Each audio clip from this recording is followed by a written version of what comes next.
Hey, kid, over here. You looking for the good stuff? I got you the good stuff. I got that arcane stuff. I got that pure arcane level 82 build for you, 50 vigor, so you not going nowheres while you sending your enemies far, far away to Bleedsville. I got the pure stuff, the white powdery stuff, that arcane, man. First hit's free. Just gotta copy my build. It's on screen if you're interested. You can mix it up any way you want to, though, really. Just don't forget the arcane. That's the important part. Make sure you got everything min-maxed. Because you're a sweaty tryhard. You like that arcane stuff, right? Like to see people bleed. You're kind of sick in the head. You need a therapist.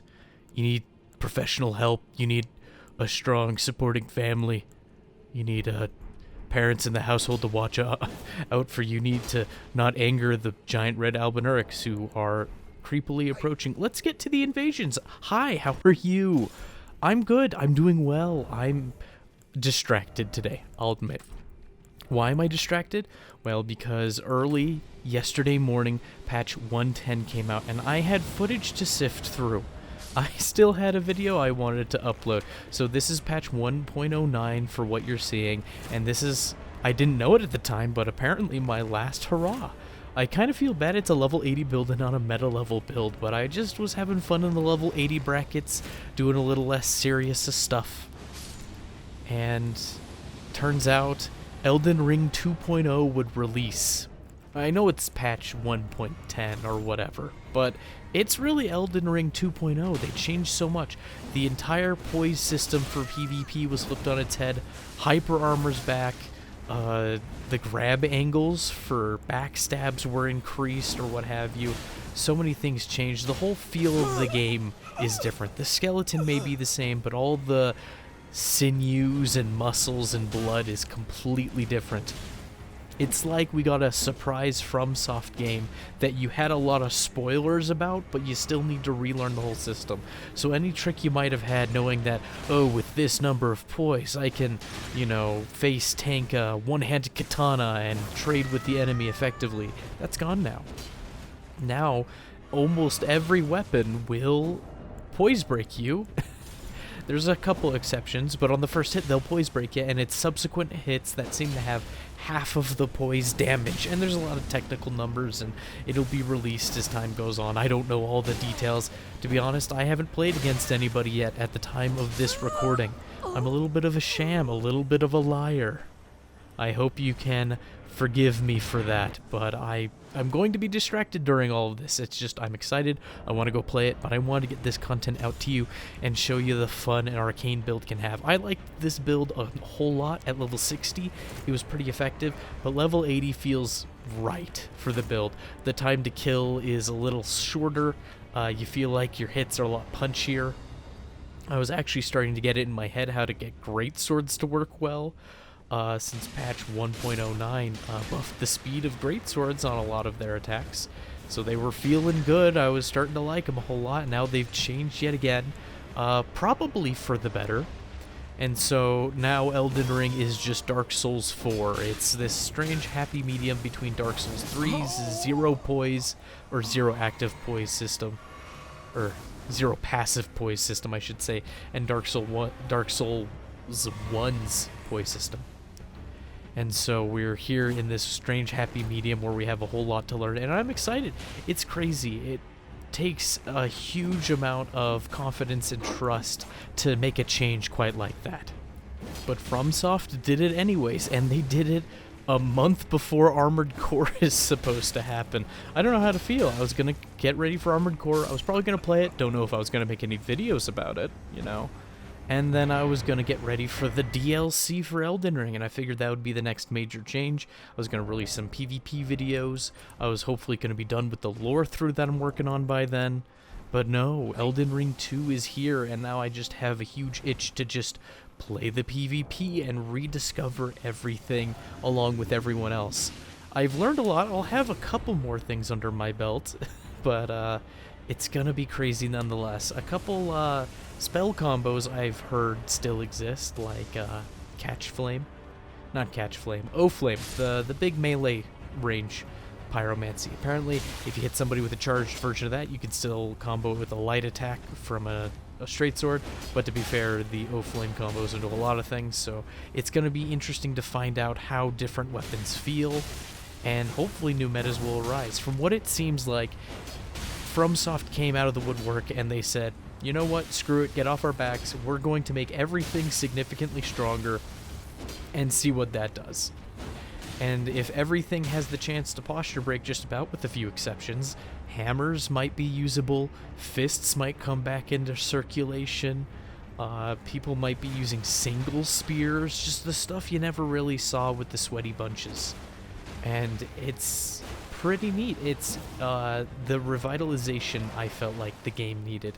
And perhaps outlooks will sour with time as people gain perspective. The thing is new, of course, and people like new things. New things are fun and interesting. Maybe we will come to dread it. Maybe patch 110 will be known as the Elden Ring killer, but at a glance, it doesn't appear so. It seems that people are mostly happy with it. And the people who are happy with it, of course, are the sorts of people who were already invested in the game from a PvP perspective. There's a lot of people out there who played through the game once or what have you and never really gave the PvP enough of a chance to have a developed opinion on the matter. And as a natural consequence of this patch might rile them up, which is silly because they're not even really playing the game anymore.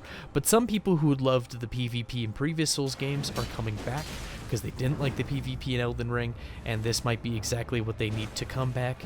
It's sort of an ongoing cyclical thing, where every new FromSoft Soulsborne style game comes out, people bellyache and they don't like the PvP, and other people, they love it and they adapt. And that happened from Demon Souls to Dark Souls 1, throughout the Dark Souls games, and even to Elden Ring. Just every iteration, there's people who will be disgruntled. But I feel like this iteration, this patch for Elden Ring 110, is probably going to make people the happiest. I probably should have been talking about the bleed build, but do you see some of the crazy gnarly damage that's been going on here? Goodness, it's only 40 arcane, 36 from the mask, the Albinuric mask. I shouldn't tell you it's a mask. It's Cousin Alby. He really is an Albinuric. His legs work, and it's fine. It's okay. I had a lot of one-on-ones despite my invasions at the time of recording this. I was hoping to get a few more wars, you know, and I was recording footage for it. I thought, maybe I'll get some more wars at some point, you know, where you're facing a 3v1 and you conquer the odds and you win.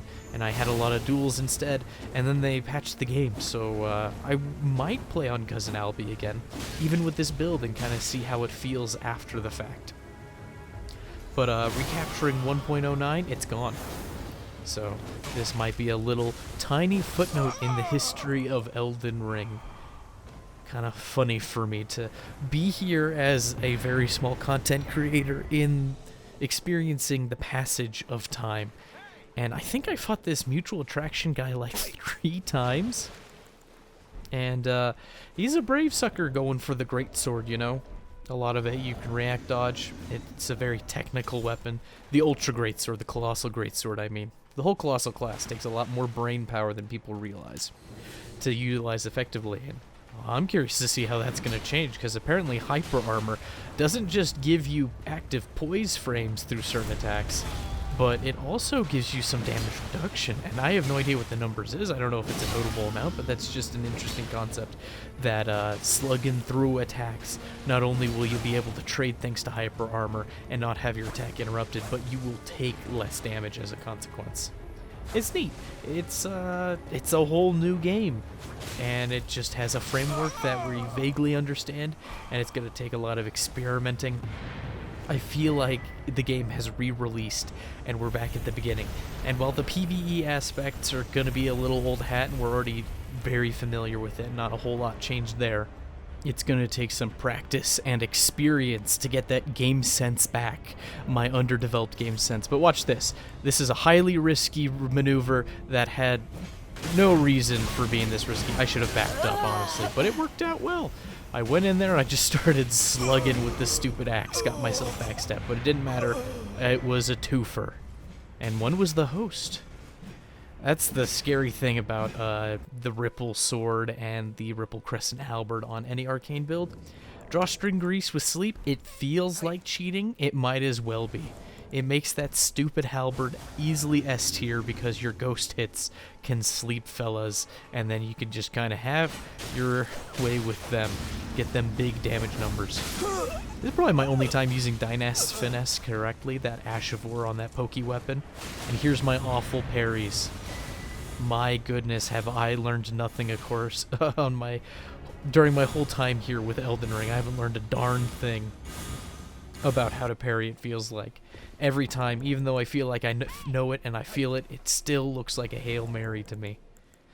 Little known secret. Some of you may not have been around during certain parts of Dark Souls 3, but there were things people referred to as easy parries or sure parries, where certain situations just almost always led to a free parry, and you didn't have to have a sense of timing or rhythm to get the parry.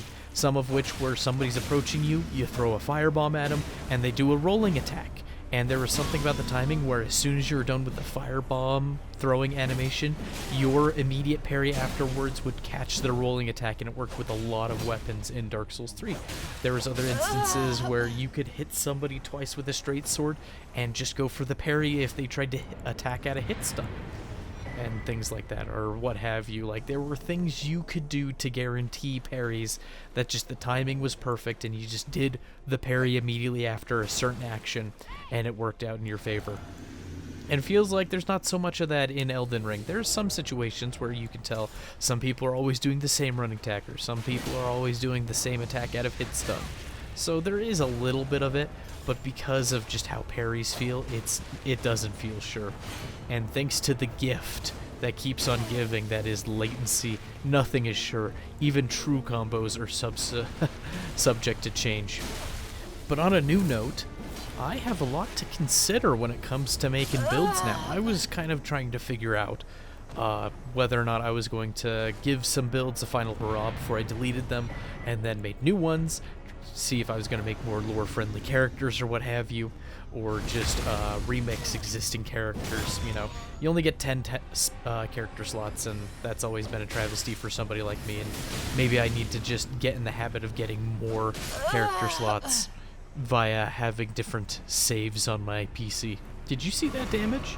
Did you see the damage that comes out when you have offhand seppuku on a pair of straight swords? Straight swords are already a fantastic choice almost no matter what your build. They have a low weight requirement. It's easy to pump out damage with them. Their moveset is versatile and has low risk. Your only trouble is maybe range, and even then it still has some. Oh, it's kind of gross. I don't do it too much, thankfully, but this clip and the very opening clip kind of show off how devastating paired straight swords with status buildup are. But back to my main point, I have good reason to now replay my existing builds and to see how they feel and then make adjustments based on that. I should probably record the adjustments and not necessarily how they perform immediately after, since everything's going to shift, but I'm kind of glad I have a wide array of characters and abilities and weapons and Ashes of War for that testing out of stuff, and I'm going to need to find a way to venture into new undiscovered territory and find out what's good there. Ashes of War and weapons that probably weren't viable before. And given how tied down I am to having tidy inventories, oh, it feels like a pain to undo a nice, tidy inventory to make something new. And so I think I'm going to have to do a few invasions with slim inventories in order to capture the essence of creativity I will need to discover new things. And that's very exciting for me. I should probably be ranting about how fun Arcane is, but it's kind of a moot point. I don't know if any of these setups are going to be very good come 1:10. It's just an upscaled level. Cousin Alby gave him 22 levels and honestly decreased a couple things. We mostly focused on Arcane and Vigor, as you saw in the stat pool at the very beginning of the video, and we had just enough dex, 15 dex plus the 5 from the Millicent prosthesis, and then 16 strength so we could wield some great swords. And that's about it. Very meager stats, 15 dex, 16 strength, 20 virtual dex, 15 or 16 strength or what have you, plus 40 arcane. So very minimalist, at least for level 80. It's very humble, and 40 is not a bad number. The blood loss buildup is fairly substantial, and you can surprise some fellows. But you have to make your hits. That's the important part. Even those ghost hits help. The nice thing is that you get to build up on them ghost hits. So we'll see what happens to Cousin Alby. He's a character I'll probably keep in some iteration, though he may need remaking from the ground up. Maybe I'll come up with a punch Alby, I don't know. I want fists to be good again. I missed the fists of patch 1.08 where the running heavy was a stun. As long as the initial running heavy poise broke, then the follow-up heavy was free and comboed very well. And I liked having fists as a sidearm on all of my builds, and I kind of missed that they got rid of that. Feels weird that they would nerf a C-tier weapon in my eyes. But there's going to be so much to look into, and I'm excited to have you here for all of this. It's very exciting to me. It's like having a new game. It's like FromSoft just suddenly said, here's new Soulsborne game. Enjoy. And I say, thank you, Papa FromSoft. It's exactly what I wanted, just more of the thing I like. What could go wrong? And of course, plenty of things are probably going to go wrong. It seems that Lightning Bolt stuns initially on every hit or what have you. The Ash of War. I don't know about the spell. And a lot of these instances of getting stunned on the first hit and not taking into account your poise until subsequent attacks, essentially, makes me fear 3v1s. Maybe gank squads will be stronger than ever, but duelists will be happy, to say the least. See how fast that poor wizard melted? Gall, curve swords are now going to stun initially on first hit. It's going to be insane. The mix-ups, the possibilities, the loadouts.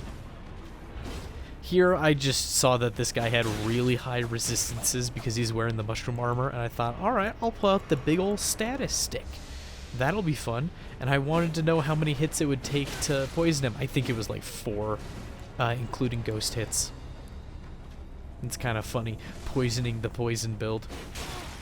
And I probably shouldn't have gone for the old sleepy time stick, but you gotta get those light rollers somehow. They are not to be negotiated with. Maybe the meta will be sword and boards plus light roll, who knows.